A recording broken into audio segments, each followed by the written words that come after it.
good. But the whole point here today is to talk about some of the trade-offs and risks of that approach and what some of the other options and alternatives might be. So that's the goal here today. We want to really dive into and unpack what the options are beyond the traditional monolithic ERP systems. So we'll start off the conversation here today with some social media questions. We'll get into a couple of newsworthy topics. One in particular is it time to rethink the rip and replace ERP model, which is very relevant to today's conversation. And then we'll also get into black holes and lost data, how ERP doesn't have to be chaos. And then after that, we're going to bring Greg Benton to the show. And Greg is our Chief Strategy Officer here at Third Stage Consulting. He's going to join me in a conversation about ERP is dead, or is ERP software dead? What are the alternatives to ERP software that you might consider here in 2025 and beyond?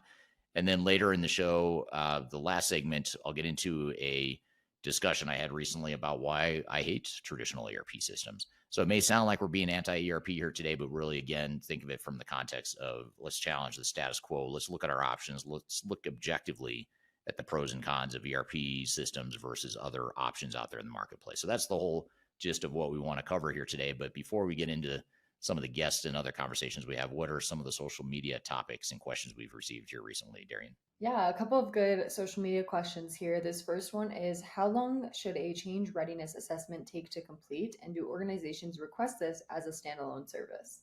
Great question. And yes, they do request it as a standalone service. So we oftentimes get clients who will come to us and say, can you do a change readiness assessment? For those that don't know or haven't heard the term or aren't familiar, a change readiness assessment is really a way to agnostically and independently and objectively assess your organization, your culture, your leadership style, your communication style, and understand and proactively anticipate where the pockets of resistance might come from within an organization. And it's easy to go into these projects and think that there's not going to be any resistance because people are so excited for the new technology and they're so frustrated with the old technology. And they're all telling me what I want to hear as an executive. They're telling me that, yep, we're excited. We can't wait. We see the possibilities, et cetera, et cetera. And that's true on the surface. But the problem is, as the project goes on, that excitement quickly fades. And oftentimes, more often than not, it shifts from excitement into frustration, uncertainty, and doubt, which leads to resistance to change.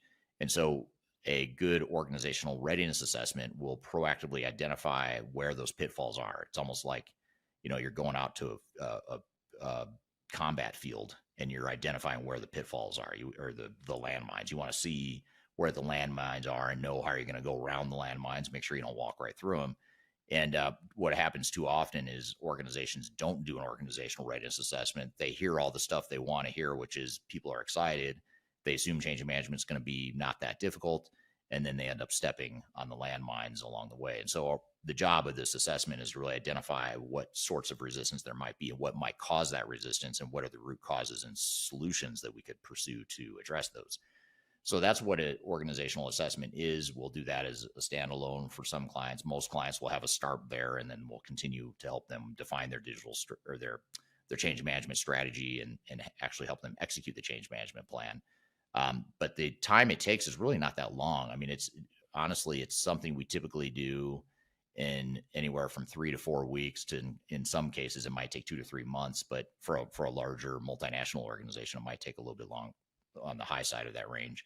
But it really doesn't take that long. It doesn't take a lot of effort or cost, but it has a huge amount of value because it sort of lays out the battlefield, if you will, from a change perspective and helps you understand where those risks are from a people perspective. Yeah, absolutely. This next question today is, what if the real reason we skip root cause analysis isn't because it's hard, but because it forces us to confront what we'd rather ignore? Yeah, great question. I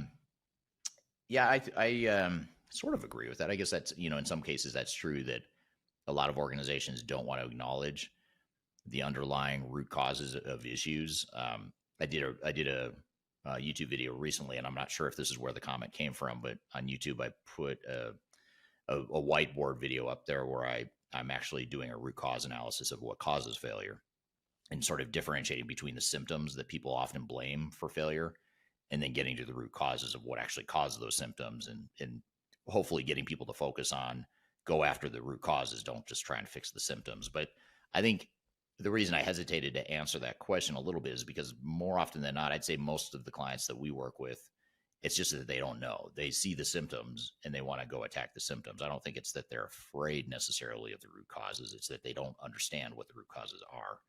So that's a big part of what we do, is really try to peel back the layers of the onion to get to the heart of what the real challenges are. So we're addressing the root cause rather than just the symptoms. Yeah, absolutely. Some great questions, though, from the social media and audience. If you have any questions, be sure to comment it anywhere on this podcast or on Eric or Third Stage channels, anywhere. You'll maybe be selected to have your question answered on one of these podcasts sometime. So definitely ask those questions in the comments. But we're going to switch into our first newsworthy article of the day, which is the ERP black holes. This is kind of a headline that every ERP leader should pay attention to. So, Gartner still reports that more than 70% of ERP initiatives fail to meet their intended objectives. I mean, that's a huge amount, especially when you remember disasters like SPAR's $88 million SAP project collapse. What's even more alarming is that the core problem isn't about the software itself, it's about the chaos inside organizations. According to CIO Africa, data black holes where no one owns the data, accountability is missing, and decision making is built on shaky ground, are what causes these ERP projects to turn into massive money pits. They argue that failures happen not because ERP platforms can't deliver value, but because organizations don't have the governance, ownership, and the transparency to steer these powerful tools. And that means no matter how advanced your ERP is, if you can't align people, data, and processes, you're headed straight for a black hole. Eric, with this, why do you think ERP projects often spin out of control? Is it leadership, flawed execution? What are some major keys that play into it? Yeah, great question, great points. It is somewhat of a black hole that these projects end up leading into. But I think the root causes are, sort of ties back to the social media question we just covered a moment ago. But I think the real causes of failure and why these projects spiral out of control is typically it starts with not having a clear plan.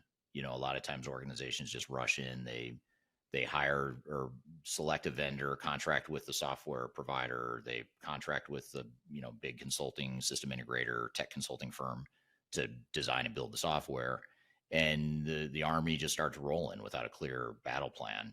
And the smarter organizations, the more effective organizations, take the time to do more of a phase zero, where they have a proper blueprint and understanding of what they want their processes to be, so that they can use that blueprint to drive the software vendor and the implementers rather than the other way around. Now, the software vendors and implementers will say, yeah, we do blueprints, but they're doing it more from the perspective of, we just need answers to design and build software. Whereas, so they need to blueprint the software. You need to blueprint your organization, and you need the two to match, and you need the blueprint for the organization, the business blueprint. You need that to drive the technology blueprint that your software vendor and your system integrator is going to work on. And too many organizations miss that really important point, that really important connection. And then they wonder why, we did a blueprint. I thought we did the implementation planning and the upfront design. Yeah, you did, but you did it to design software that works, not to design a set of business processes and technologies that work for your organization. So those are two very different things. So that planning phase up front is very important, which leads to a second important cause of failure and challenges, which is unrealistic expectations. Too many times organizations think, well, the vendor proposed a 24-month implementation timeline, so it's going to be 24 months. But the reality is, when they put together these proposals, they don't know